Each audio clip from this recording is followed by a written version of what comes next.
Welcome to Facilitating on Purpose, where we explore ideas together about designing and facilitating learning. Join me to get inspired on your journey to becoming and being a great facilitator wherever you work. I'm your host, Beth Cougler Blom. Hello, thank you so much for being here. This is episode 34. On this episode, I talk with Barbara Pedersen. Barb is a facilitator, a conversation host, and a trainer, and she lives in Calgary, Alberta.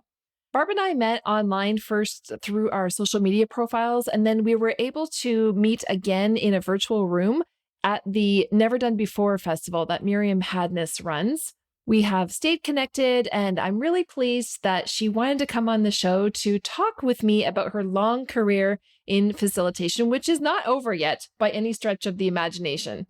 Barb and I in this episode talk about the arc of her facilitation career and a lot of the lessons that she's learned along the way. It was very joyful for me to have this conversation with Barbara. She's a wonderful conversationalist. I think whether you're just starting out or you've been in the business for a while like Barb and I, you're going to appreciate and enjoy this conversation.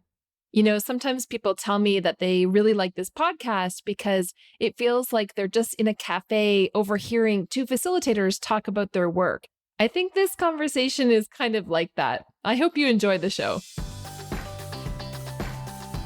Barb, it's so great to see you. Thanks for being on the podcast today. I am so pleased and honored too, Beth. I discovered your podcast and I've thoroughly enjoyed listening to it and very excited to listen to your latest one about timing. So thank you. Oh, thank you. And thanks for what you put out to the world. I mean, we haven't met in person yet.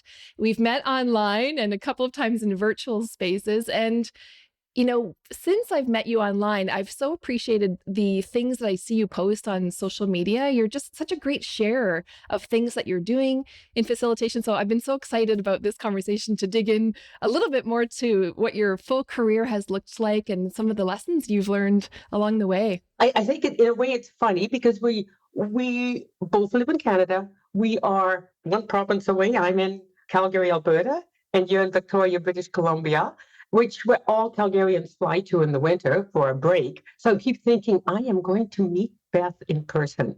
And I think, you know what, obviously that's always an appeal when it's someone who's from your own country. What I really love about when I discovered you is the combination of facilitation and the learning design. Because although my core is process facilitation and has been for my 30 years of my business, yay, June 1994 I started. I've always had the interest in learning design and experiential learning. And there's so much correlation and overlap that I've really enjoyed learning from you. So thank you. Right back at you. Oh, thank you. It's like going to be a mutual admiration party today here. Until we disagree. I know you're going to ask me questions, but let's talk about you first, and then we'll see how we go. So Barb, we're going to focus on your career and, you know, lessons you've learned along the way. But tell us first, what has your career looked like? Have you always been a facilitator, or did you kind of find it somewhere along the way? I found it. I'm still looking for the person who started as a facilitator. And I think that's coming. Right now, all the colleagues that I talk to had a beautiful, wavy journey. So I grew up in a rural farming community. I want to credit that because it is a sense of community which I recognize has gone through my entire life and led me into and helped me in my career. I was very involved in the 4-H youth clubs and took public speaking. And again, the foundation for facilitation is amazing. And the whole concept of being a team through the club. I then took recreation leadership training, both in high school and in my university career. So I graduated with a degree in recreation administration and worked, oh my gosh, I think it was 16 years in municipal government recreation departments. I had the great privilege of working with community associations, community volunteers, and therefore started moving into community engagement, community development, group formation, operation dynamics, the facilitation slowly started. And I had then the opportunity to train as the facilitator of strategic planning through a government program, while I still had my full-time job. And that very much was facilitation training and started me on the path. And so then I had one of those moments where the entire recreation department was dissolved by the council at the time in 1994. And I went, what am I going to be now that I have this new opportunity? And through just the love of facilitation, I decided to start my own business with full support of my husband, because you've got to mention those supporters in your life, and really started there. So there's a lot of things that happened in the 30 years.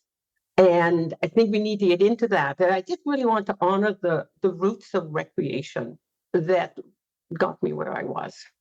I love that you've told us that that's a long time to spend in that. You had that whole career almost in recreation. And I love that you mentioned that you were from a rural community. So was I. I grew up in a small village and my grandparents were farmers. So it's interesting that and then I got into eventually volunteer management and had worked in a municipal government too. Like, it's funny that we have these little ties between maybe how we fell in, but where we came from as well. I love that. I do too, and I did not realize that. So volunteer management absolutely moves into the facilitation and the training world. Absolutely. So when your recreation leadership job ended, you jumped full time into the facilitation work. I mean, you didn't have the anchor job kind of supporting you along the way. You made a full leap. I did, yes. And how was that? That's my next question. It was scary. It was exhilarating. I remember a dear friend gave me a book called Even Eagles Need a Push. I can't remember the author, but of course it's on the concept of baby eagles are pushed out of the nest to learn to fly. And I remember reading that and thinking, okay, this will work. I mean, I was fortunate, of course, because I left my full-time recreation work with a severance, which helped me establish. And I had a partner, my husband, who was working. So there was this sense of, okay, I've got a year to sort of figure this out before financial worries start. And throughout my career, I have always had to make money, and I'll talk about that later. So this wasn't a moment of years of doing what I love. It is, but it's also a business. So that's always in the back of anything you do. So I have these sort of phases that I was thinking about when I was looking back at the arc of my career.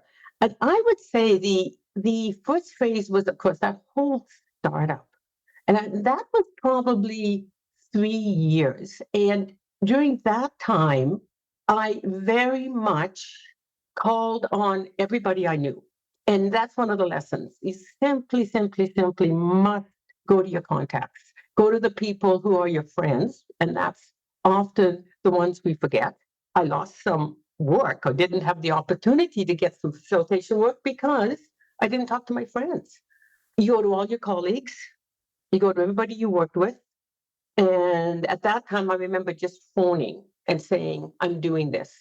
So that helped in the first 3 years to just get some initial interesting contracts. And one was from government and one was from municipal colleagues. So that was great. I remember in those first 3 years is when I think I really confirmed who I am and what I do. So I had started with a little broader range. I was doing consulting, which I define as giving expert advice and recommendations to organizations. And I was doing it in a facilitative manner, yet at the end of the project, I was to give recommendations. And I discovered that I really did not like that. I very much believed in the group themselves being able to reach their decisions, that they knew much much more about their organization, their community, their business than I did. And no matter how much I researched, engaged, facilitated with the expectation that I could recommend, I could never match their knowledge. So I then started to say, my core service is as a facilitator, a process facilitator. And that, again, it's something, when we talk about what are the lessons learned, that's one. Be authentic, know who you are, what you are, why you do it. And it takes some time. So that's great. So that became very much, I'm a process facilitator. That's what I'm looking for. What about you? Just curious about when you started, because you're over 15 years, right, Beth? I just should confirm that with you in your company. Yeah, well, yeah, 12 and a half in my company, but I'm just trying to think, when did I start facilitating? 20 to 25 years is somewhere in there, because like you, I was coordinating training and I was managing volunteers, in 2 different jobs. I managed volunteers at a health unit and started to get up in front of groups to do recruiting presentations, basically for foreign trained healthcare professionals. And so I kind of started on the presentation training side. And, when I went to the volunteer center, I was training in volunteer management. And then in those years I worked at the volunteer center, I think I went from a trainer to a facilitator. And I've talked about this on the podcast before, so I don't need to go on at length, but just, made the shift from being more behind the scenes in the administrative side to realizing, oh, I really like working with groups. And I really like when I shut up and I let groups talk and work together and so on, right? So that kind of shift from trainer to facilitator, and then eventually just tried to find more jobs where I was doing that, and became the learning designer as well, got a learning designer, an instructional designer job, and just grew kind of both sides of my role over the years in different roles. But I always liked having the facilitation or the teaching side because it helped my learning design side, and vice versa. Like, I don't really want to have one or the other. For me, I like both, because then I learn every time I get up and work with a group, I learn, about what I should have done differently in terms of the design or helping others with that decision as well. I love the learning design, as I said, because it informs facilitation design. And so many of the models or approaches, experiential learning, etc., you can pull into it. So I hear, and I'll check with you, I think you are a facilitator, you're also a trainer in a very facilitative manner, and you are a learning designer. That's right. Am I correct? Yeah, we have those 3 prongs of our business. And honestly, the language, the terminology is difficult because I don't like the word training or train. And on my website, I have to kind of say that, but I want to just say I facilitate learning and I facilitate process. And those are 2 different things, but they draw on a lot of the same skills, don't they? But one is a workshop and one is a meeting. And so I kind of futz around a little bit in the language. And then, learning design is more for behind the scenes of creating courses and workshops. But yeah. A couple of comments is that on our websites, we have to put words that are going to pull in business. That's right. And what do people typically put in? And they're probably going to type in training. And at the same time, we can have the other words, as you talked about, you're facilitating learning, you're facilitating process. So we slowly start giving those messages out. But That's yes, right. I need to have on my website strategic planning and team building or team development, because that's what people will type in. I definitely do group facilitation, and I distinguish between training and facilitation, as in training in some way I would be giving content, and I don't. And there's many, many facilitative trainers. So I'm very careful about that, because I still hear and see people who talk about facilitation when they are facilitative trainers, that they are conveying some content. So I do a little bit of what I call boutique training and that word. I occasionally will have organizations ask me to train people in facilitation. I don't have a package around that. I do it as a one development specifically for that organization. So that would be maybe 20%. It varies from year to year. I just did a lot in the last year of training organizational staff in facilitation. Yet it's much a smaller part. And I say no to consulting work where I'm making recommendations. It sounds like you've had such a confidence, maybe even right from the very beginning, and you noticed things that were happening, I think, in your work, and you learned from that. You noticed that you didn't like the consultation side. You kind of eliminated that. It didn't sound like it felt right for you. Do you feel like you were always confident? Like it's a challenge for some people, that confidence piece, I think. And I'm going to ask you a leading question. Don't we need confidence to be able to have a business like we do? Yes, we do. Right answer. I hope that's the answer you expected. Tell me what you think. Did you have it? Confidence is fascinating because I need to be incredibly confident about my skills, knowledge, belief, attitude as a facilitator and in the business. I also am always, humble, a little anxious about it. I was thinking about this, I was thinking about our talk, and in 30 years, I do a lot of, so what do I feel? Beth, one thing I'd written down was, I think I'm at and feel that I'm the best facilitator I have been through, and hopefully you would feel that way. Now, that's based on 30 years of learning, 30 years of observing others, 30 years of working successfully. So I am confident that I can be in a situation with a group and through pulling on my mindset, my training, my beliefs, what I call facilitation foundation, which we won't talk about, I know I can help that group of people.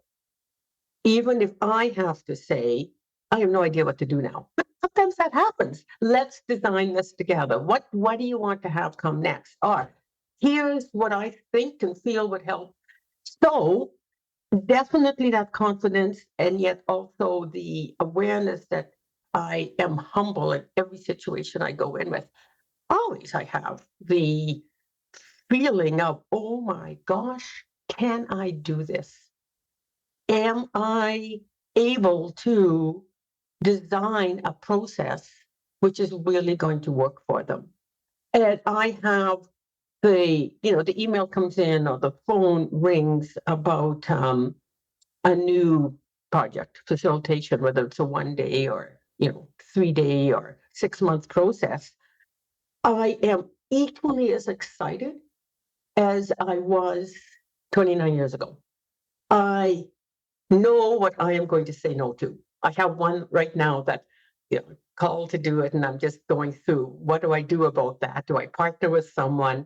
I know by trusting my body more than anything else. If I get the squiggles up the back, I'm squirming now. Beth can see me on the Zoom. If I get that knot in the stomach, I don't ignore it. And so I no longer take on something that I simply know I am not right for. However, I challenge myself. And I think that's another one of the lessons learned is reaching the place where let's have a little bit of a challenge. And in the first 5 years of a business, I think you do that because every situation is new. Can I go in and help this team, which is being called dysfunctional? And what am I going to do about it? Well, first of all, I won't call them dysfunctional, but it's a different kind of uncertainty or questioning now for me. And different being in the first 5 years, I may have been too scared to do it, or I may have said, well, I'm just going to try it because I want to and I need business. Or now it's a very deliberate working through what do they need first and foremost, the group, because to me it's about the group first, and then how am I best to help them, and then making a decision from that. Well, you added in the piece about being humble, and I don't know if it's two sides to the same coin, but it seems like it has served you, and it would serve all of us, isn't it? That we have to have the confidence to say, I can do this, but then the humility to say, I'm not sure I can do this. I need the group's help, or I don't know, that, that there's just a little bit of usefulness there to still remain humble, even after having been in the field for 30 years, that you still have that, but you're balancing it with you've been around the block a few times and you have that confidence that pretty much anything a group can throw at you probably these days, you know what to do, or you know when you need to ask for help from the group, because Yes. you need to turn to them. You said, yeah, you turn to them most of all. It doesn't change the preparation, the design, the really working with them to identify, clarify, articulate what they want to achieve. So this is something I think it took me, I don't know, 5-10 years to truly understand that what happens before the facilitated event, whatever that is, meeting, workshop, retreat, what happens before is, I used to say, is equally as important as what happens in the room, and now I say it's more important. It's the entry phase before you're actually there is so critical, and to get that correct, and it is that outcomes clarification. It's learning as much as you can about the group, and I would say 60% of the time I still go in with having had maybe 1 or 2 meetings, and that's just my client base. They can't get together. The best we can do is get on Zoom, and I'm going into that room having heard perspectives of maybe a third of the group, that's something that makes me uncomfortable, and needing to do something right away. Yet that pre-work is so incredible. That's lesson learned, I would say, if we're going to get into lessons learned. I think I had the same one when I was writing my book. At some point I had to title the darn thing, right? And I had to sit with myself and ask people, and I had a bunch of crowdsourcing going on, but I really had to sit and go, well, what am I really trying to say here? And I think the big message was, it's called Design to Engage, that it's in the design stage that we make all of those intentional decisions, whether it's facilitating process or facilitating learning. That design stage, as you say, maybe it's 60% of the work, right? If we can spend and give it the effort it deserves, give it the time and attention and thinking that it deserves, the rest of it kind of works out. We've thought it all through. And so when we get in the room, you can throw a lot at us and we can handle it because we've thought it all through. I agree. It's I say that I prepare extensively, design the process extensively, and then can be in the room, and I'm talking online or in person, and completely switch. Just do that. And yet I'm not comfortable with going in without any preparation. I've done it. Sometimes you just get called, and that's when I go, okay, I have my core facilitation beliefs and approach, and if my mindset is good, focusing on them, I can do it. Yet my preference is to definitely do the preparation as ahead of time. It leads into some fascinating conversations with, what do we want to call them? The people you talk to from an organization. The representatives, I suppose, is the term, because you're facilitating. I am facilitating those conversations all the way through. And it's to recognize that it's someone who's just starting out, let's say, internal facilitator or external, with being an entrepreneur like we are, you are facilitating from that very first contact. I really love that you said that, because I almost realized another thing just in the last couple of weeks. I'm doing some work with a business strategist, and I realized one of my current failures, so to speak, is that I'm not using enough facilitation skills in my early meetings with clients to use some of the things that we do in a facilitation situation in those meetings where it's just two of us or three of us or whatever. For example, I know group agreements. I can facilitate those with a group and I know how to set those and with the group and maintain them and blah, blah, blah. But then I wasn't using it in learning design conversations to say, okay, well, let's think through, how are we going to work together on this project? What's important to us as we work together on the project? What if something happens and someone doesn't do the work on the project? What are we going to do? How do we like to communicate with each other? What's the best way to reach out to each other? And I had this aha moment with my strategist going, oh my goodness, I know how to do this. And I wasn't doing it as well as I could have. And that's after, I mean, I'm 50. So I've been kind of doing this a while and just had that aha moment, right? So you're right. You're so right. We can use facilitation skills in the big room and in all those little small rooms as well. If we can show them who we are and what we are and how we do things and why we do them, right from the beginning, it's going to reveal whether we are a good match or not. I had this great story that you reminded me of, Beth, way back, probably in my first 5 years. I had this fabulous opportunity to facilitate an 18-month process with 4 cultural organizations that wanted to amalgamate. And so I was meeting with them every 2 weeks. And, you start with all the, just the getting acquainted. And 18 months later, I was at the point where all I was doing was taking notes. So I said, I'm finished. However, I was interviewed and they told me afterwards that at one point in the interview, I said to them, so what are all the things that you think could go wrong? And they said right from that moment, they knew I was the one to work with them. And it wasn't because it was negative, because we had talked about the optimistic viewpoints, etc. They said it was the acknowledgement that there are many, many perspectives and many sides and many truths to everything, to the process we were going to go on. So I thought, oh, good, that's a good question I have to remember.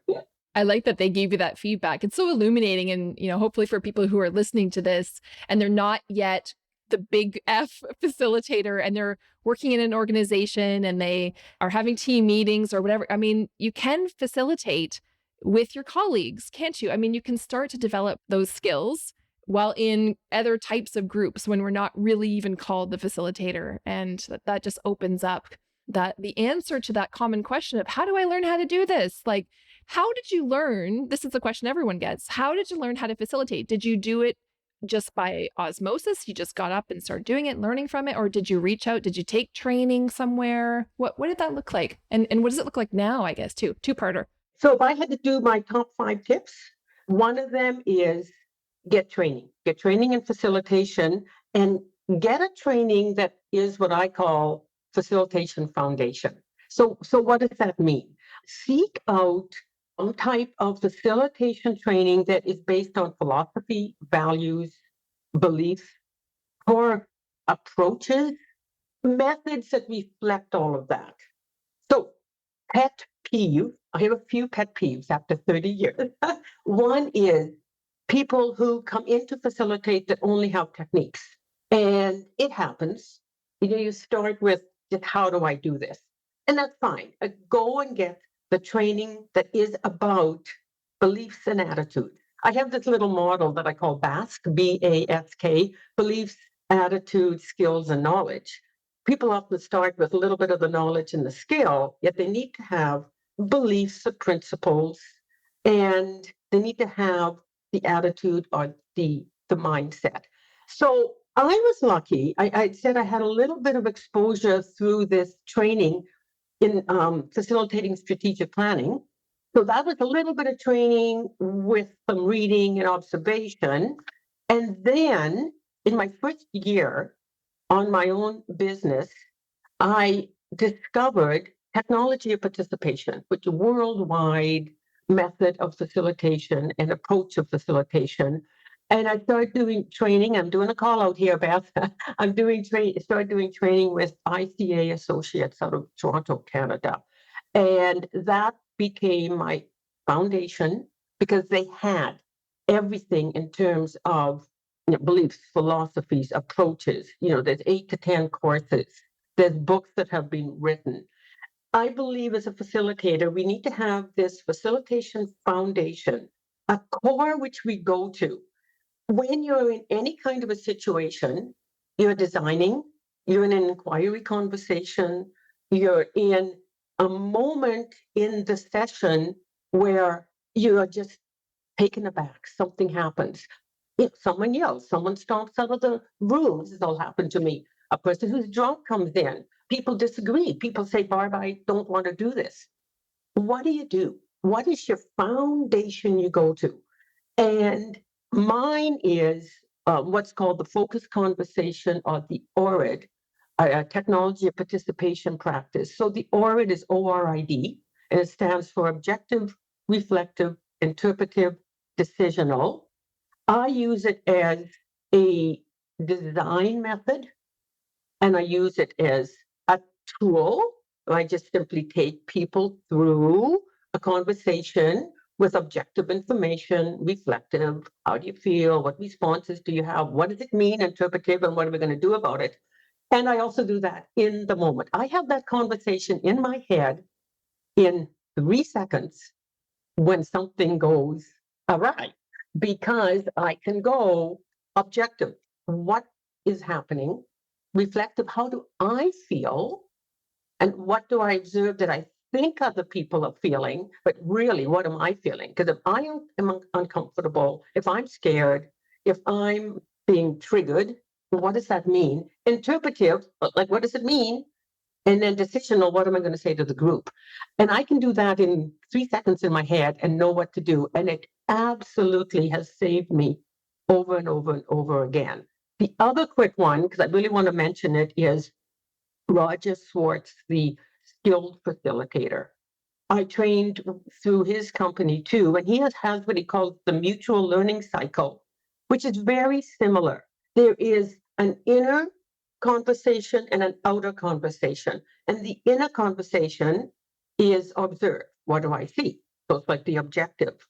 Make meaning of it. And this is all in your head. So the make meaning to me is about the reflective and the interpretive. And then choose what you're going to do in your head, decisional. Is this worthwhile to bring to the group? And then if you say yes, you take it to the group and you can test. I see that people are moving back in their chairs, leaning in, whatever. You state what you see, you state what you think it means, and you ask the group, now what do we do to gather? So that's the sort of things I talk about that are foundations.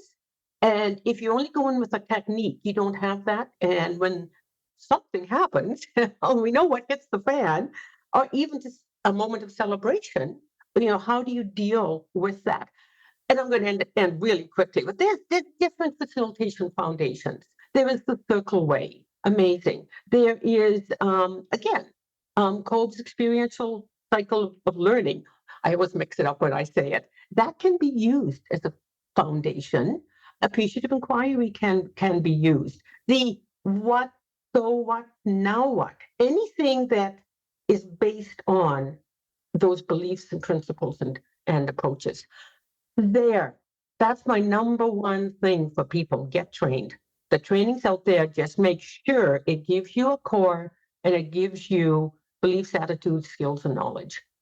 So many great resources there. We'll get them in the show notes for sure, because people are going to want to look them up. I've heard of ORID, and I don't have that in my own brain myself, but as you were going through that particular framework, it made me think of the ladder of inference, and then ladder of influence, ladder of inference. Inference, which Roger Schwarz does a very wonderful training about it too. Yeah, all of a sudden I question myself. Ladder of inference, and then you mentioned so what now what. Liberating Structures has that in it, and that's the ladder of inference model, isn't it? So it's so reflective, isn't it, that the more you have drawn from these, or grounded yourself, I should say, in these concepts, methods, techniques, I mean, they are within you. And then you said 3 seconds, you can just really draw on them really quickly, reflecting on your own thoughts and beliefs, and then try to figure out what to do, and then ask the group. I mean, you go quite quickly into,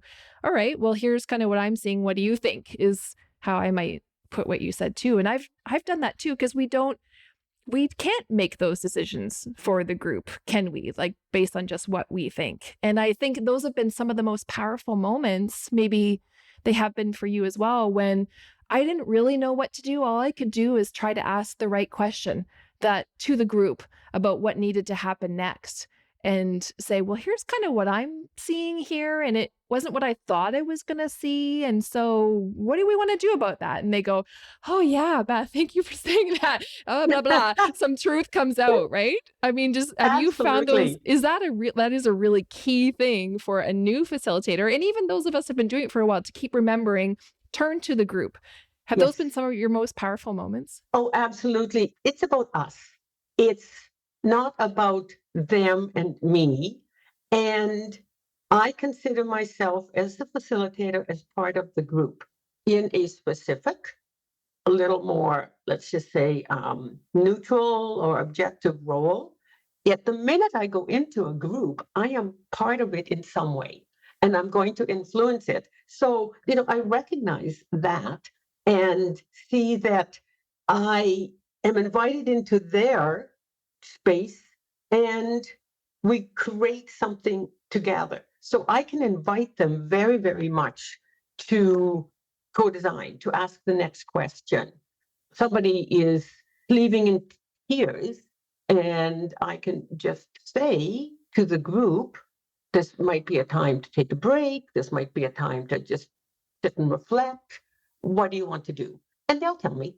It does not allow we as facilitators to give up our role of designing some sort of a discussion, conversation, and helping them reach a decision. We just do it in a way knowing that they've got the wisdom, and we are helping to make their wisdom visible and let them decide what to do about it. It takes a long time. I mean, what are analogies? Learning to drive a car is always a really good one. Do you remember that moment, Beth, where you just stopped thinking about everything and you kind of went, oh, how did we get from here to here? And yet I know I was driving extremely safely. And it's just that magic where all of a sudden you know how to drive, and you're kind of at one with your car and your surroundings. And I think facilitation is the same. I remember a colleague who started about 9 years ago, and we talked and worked together. And she said, I all of a sudden realized I was no longer thinking of that process I had designed or the next steps. I was facilitating the group, yet I was also, do I shoulder check? Have I put my signal on? The next step in this is to have them break into small groups and write this down. And she said, it just flowed. And I think that's a very beautiful. Now, where does that come in a career? Going back to phases, stages, there certainly is a learning stage, and then that stabilizing stage where I'd say that comes into it. And then what I found is I just went back into exploring and adventure and learning. And I would think that's probably where I'm at now. And I think COVID, the pandemic, really made a massive difference. So I would have been, just because we're thinking of years, oh my gosh, like all the last year, I would have been, 25 years into my career when COVID arrived.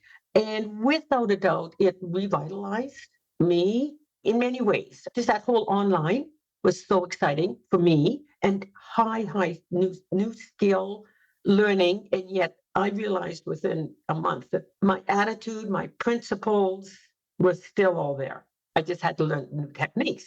And the other thing that did was it let me discover this incredible global world of facilitators. So again, what's the message? What is the lesson learned? Those cycles of starting, stabilizing, exploring, adventuring, the sense of start, of renewal, are coming all the time through the career. Yeah, I love how you're giving that those names to the phases. And I want to just draw like a little loop with my hand that we're sort of stabilizing and exploring and adventuring, and we're stabilizing and exploring and adventuring, because it does sometimes get hard, doesn't it? And then you have to kind of re-energize yourself somehow. Have you had those hard moments? Oh my gosh, Beth, I have this vivid memory, and the year is with me, September 2014. So 10 years ago, I was pacing my living room. I have a home office. I was pacing my living room going, I have one contract. And I call contract very loose. I mean, it could be a year long, it could be half a day. Okay, most of my work would be the equivalent of a day to 2 day kind of, with then, some that expand way out. And I remember the fear, because for one thing, we need money. What's number 5 tip? If you are an entrepreneur, you are running a business. And so you need to remember that. And I remember thinking, like, what am I going to do? Because the issue I find is that as I'm very busy, it's hard to market and do that deliberate looking forward. And I don't hire people to market for me. So that at some point we need to talk about scale of business. This could go on forever, of course. And there is a great deal of the trust that something is going to come.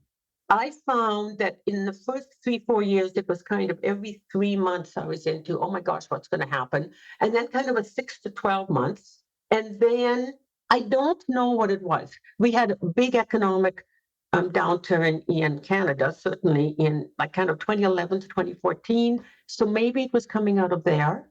There was a significant impact at 9/11, so 2001. And what saved me is I had a few ongoing projects that continued and some colleagues that pulled me in to do some community development work.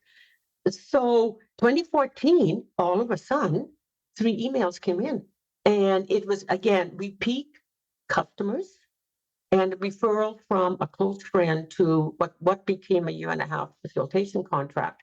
And right now, I'm probably into the 6-month cycle, looking ahead booked. Probably the best year ever. So there, for those of people who go, yeah, what happens when you're in here for 30 years? You can have the best year ever. So they're going to happen. Just a very quick little comment, though, to help about that. There are downtimes. And then how are you going to do what you love doing and make a difference and make money? So I believe in what I call the bread and butter contract. If you can do something that brings in revenue on a continuous basis. So some people will write a book and so many congratulations to you. The book is still on the to-do list for me. So wonderful that you wrote the book. So you could write a book.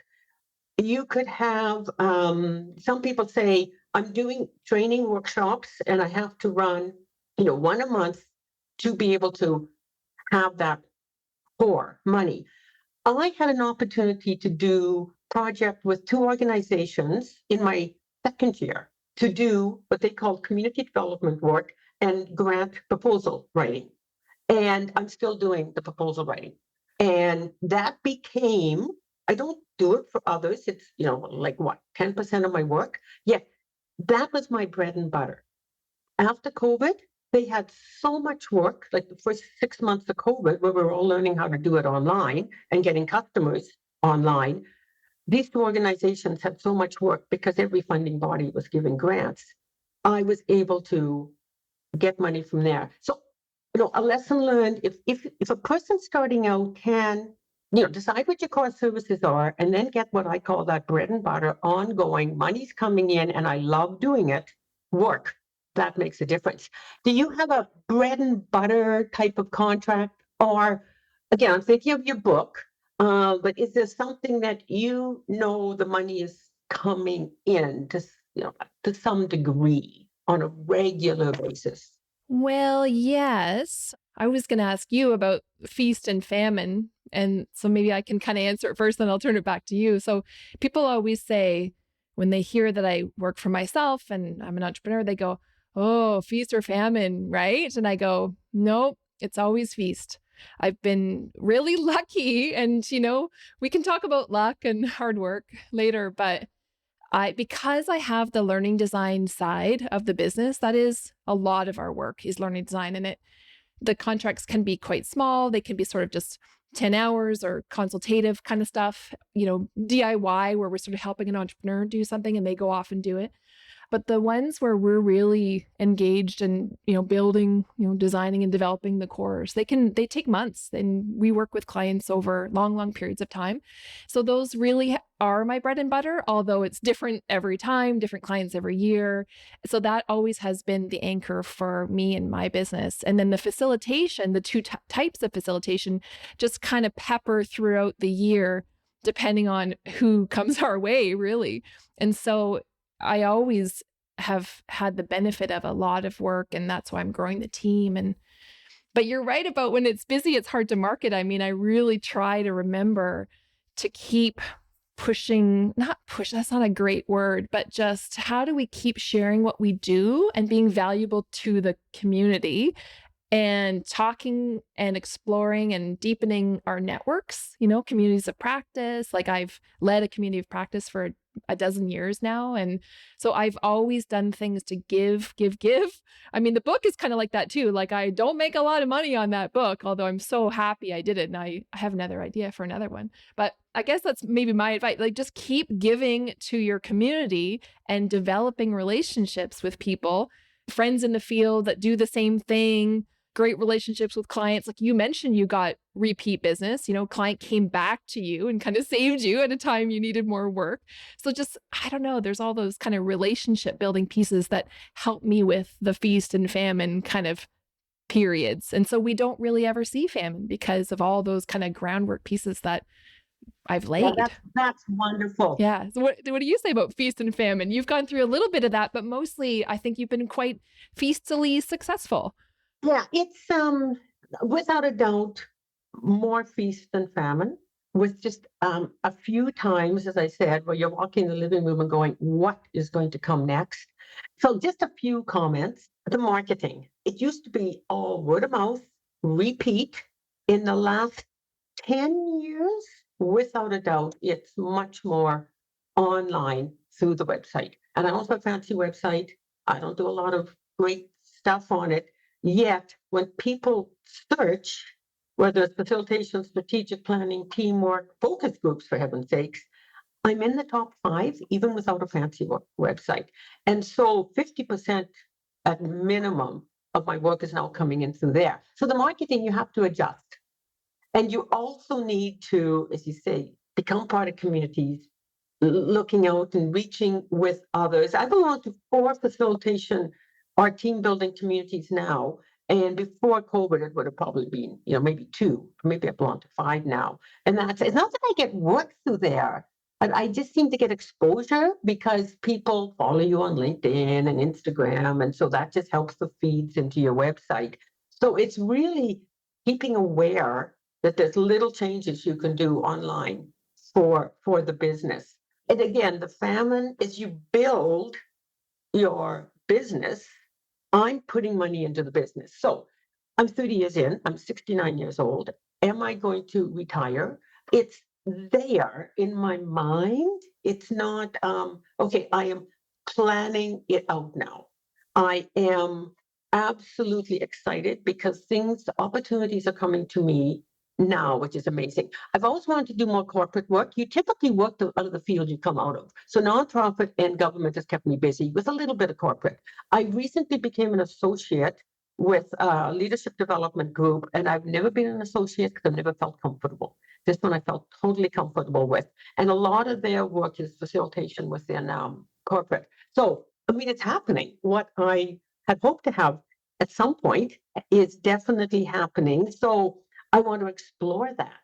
I'm getting great work. I'm testing and refining different approaches than what I may be comfortable with if it's going to suit the group. So there's still this great enthusiasm and passion. The big difference, Beth, is that at my age, I very much need to be thinking about, tax implications, because our governments have all these things that happen as you age. And so, my accountant is, in fact, and financial advisor is saying things like, so, you can't make this much money, Barb. It's time to, what are we going to do about this? And I'm not ready to go there yet. And yet it's there in the back of my mind that a transition is coming into what I call rewirement into something else. The only desire I feel is for, let's say that, the change of, it would be the change of time. I would spend more time with my grandkids, but as you know, with our schedules as entrepreneurs, we have a lot of flexibility. When we aren't available, we aren't available. But then I can work at 8 o'clock at night and be with my grandkids at 4 in the afternoon after daycare. So more flexibility. And I would like to do a bit more, camping travel, which I could be much more deliberate about that. The big impetus for me thinking about any transition into retirement is it's not passion, it's not the work. I love it. It's as I said, it's tax implications. Darn, guess I have to think about that. That is a darn situation. Yeah, why would a government do that? We've got a healthy, vibrant woman here who is 69, and you're clearly so energetic and joyful and passionate about your work. I mean, I don't want you to stop just because the government's telling you that you've got to do some tax plan, thinking and maneuvering. That kind of sucks, frankly, in a way, doesn't it? Yes. Yeah. We didn't talk about this, but at some point, if you are an entrepreneur, we're also sharing this with internal facilitators, and they could take it from what do I want my role to be? You need to decide your scale of business. I am a solo. I contract certain services, yet not to the degree that you would or some of my other colleagues. When my children, who are in their adults now in their 30s, when they were in junior high and high school, I hired them to do a lot of the bookkeeping and typing up the Post-it notes and all of that kind of stuff, which helped them and helped me. You have to remember that you got to figure out the scale of your business. And I decided I wanted to be, and I managed. I was a leader and a manager in my recreation work, and I loved it.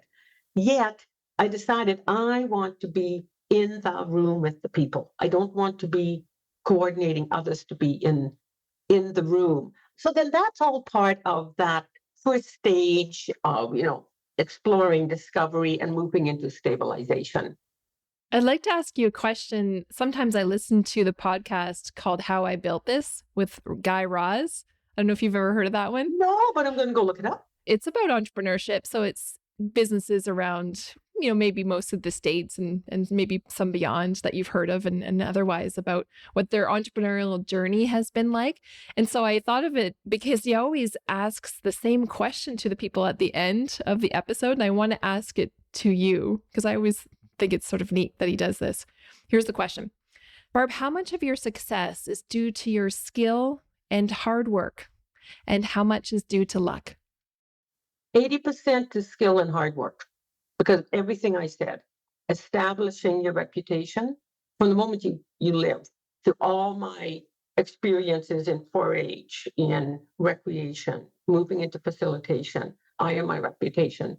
So to me, that's skill and hard work, being ethical, being authentic, being honest. So that's skill and hard work.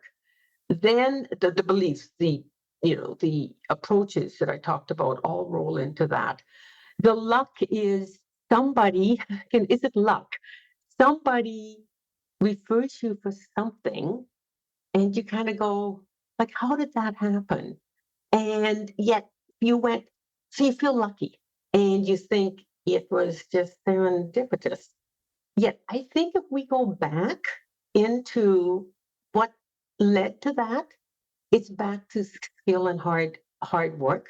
So I might even go 100%, because what's the luck? A random encounter with someone that's happened kind of once to me, and we're talking, and I just talked to this person, and you're a facilitator. Well, I need a facilitator. Normally, there's some story behind it that led to that luck. Is it lucky that after 9/11, I had a friend in a job that needed some help that got me through the downturn after 9/11? In a way, yet I had established my credibility with her. Beth, what about you as we finish here?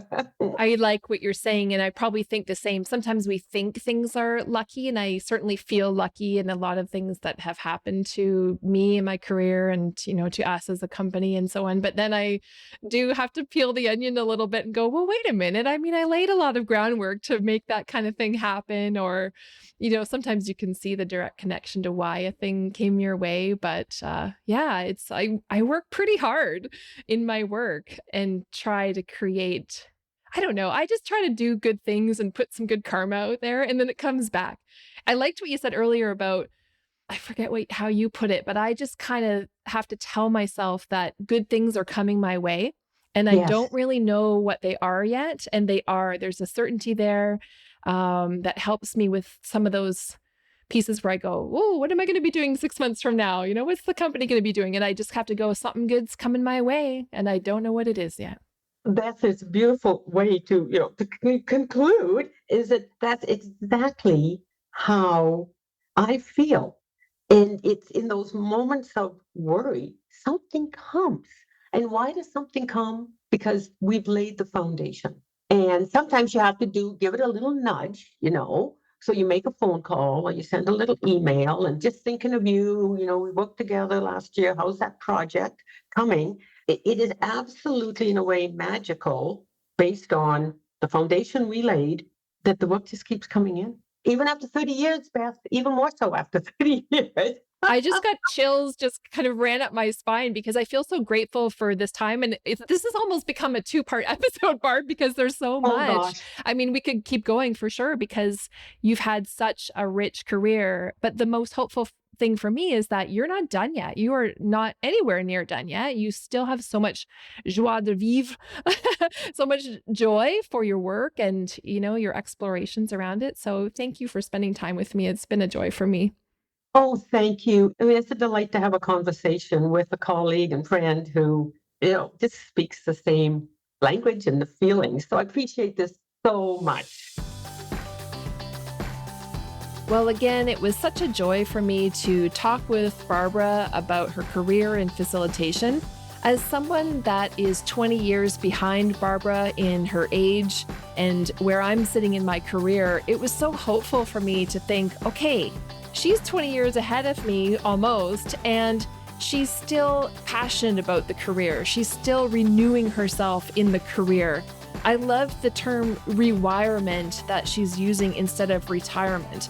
I think that's a fantastic thing for those of us who are facilitators to think we could be doing this for a long time, but we be going through these various cycles that she talked about to keep reviving and renewing ourselves in the work and maybe making changes along the way and challenging ourselves in new ways.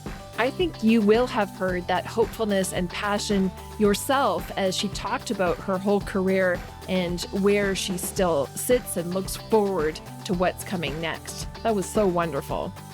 The other thing that jumped out at me as I listened back to this episode is how many resources Barb shared when we were talking about those foundational facilitation frameworks that she draws upon and she recommended that you and I go and find for ourselves as facilitators. And you probably have some of those things that you're building for yourself, you're drawing on already if you've been doing this thing for a while. But if you're just starting out in your facilitation career, go and take some of those types of trainings that she's talked about to ground yourself in some of the frameworks. There's many, many different frameworks out there. She named a few. There are many more. And just keep asking your communities of practice, the people within it who do facilitation, what kind of frameworks and foundations helps them get started and help them propel themselves in their career.